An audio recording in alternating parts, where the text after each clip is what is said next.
Ooh, Alvaro Munoz, I'm betting, says, I'm training right now in the sim, and soon I'll buy an FPV drone. Right now, I own a Mini 3 Pro, and I'd like to make videos on Enduro motor races. What drone should I buy? Let me just remind myself what an Enduro race is. I know it's a motorcycle race, but I want to see just like how fast they're going and where they're driving. Enduro Life Media. Okay. So this is like off-road shit. Oh my goodness. Well, you don't need to be going very fast, so that's good. He's going a little fast, but he's going to slow the hell down going up that hill. Is this a race? Is this enduro racing? They just all go up one hill? Or is this just like they're at one exciting section of the course? Yeah, good. Nice. Way to go, buddy. Hardest dirt bike race in the world. Erzgebirge. It seems like they're not going real fast. So it seems like a 5-inch could do it. If you're flying close to racers like this or riders like this, you're not going to want to be bigger than a 5-inch for sure.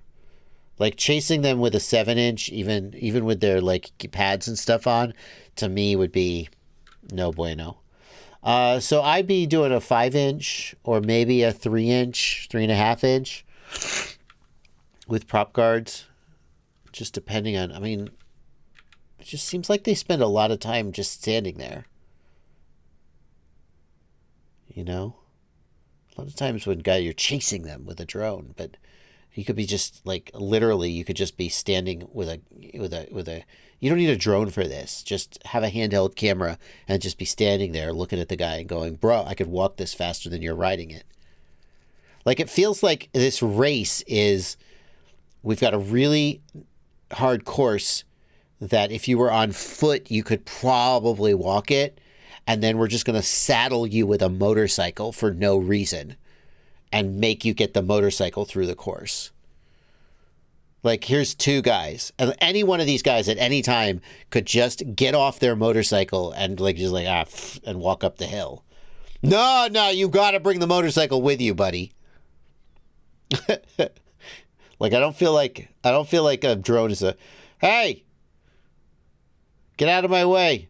Yeah, I see, look, he's literally gotten off the motorcycle and is now just using the motorcycle's motor to get the motorcycle over a route. You know, like you take an automobile race and you're like, I need to get from point A to point B and I need to do it as fast as possible. And the car is like, I got you, bro. Like a downhill mountain bike race. I need to get down this mountain super fast. And the bike is like, I got you, bro. But here it's like, I need to get from point A to point B. And for some reason, I'm not willing to leave this motorcycle behind. So let's see if we can make that happen. And I'm just like, maybe just, come back for the motorcycle later. All right.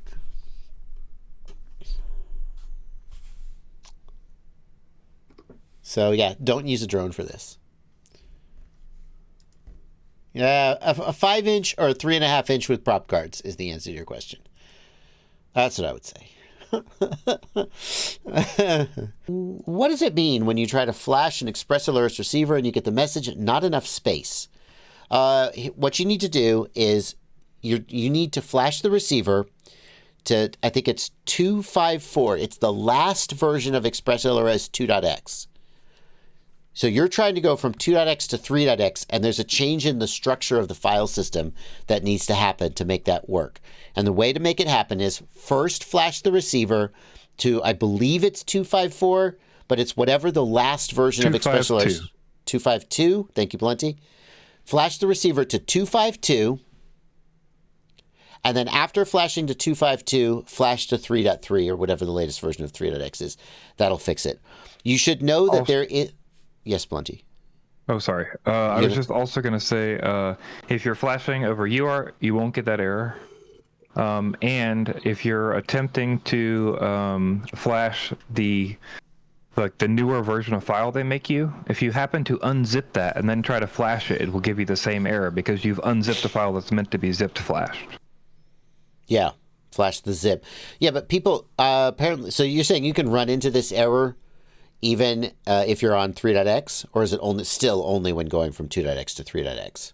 Yes, still, as far as I know, still in 3.x because you're not supposed to unzip the file before you flash it. Oh, so they started zipping the files so they would fit in memory better. That's And if my you unzip it, understanding. it won't fit. Oh, that's interesting. So there's now a second way to get the not enough space error. Is that what you're saying? I believe so, yes. Cute. Didn't know that. Good to know. I also wanted to add that there is a procedure for the module where you flash a file called repartitioner.bin.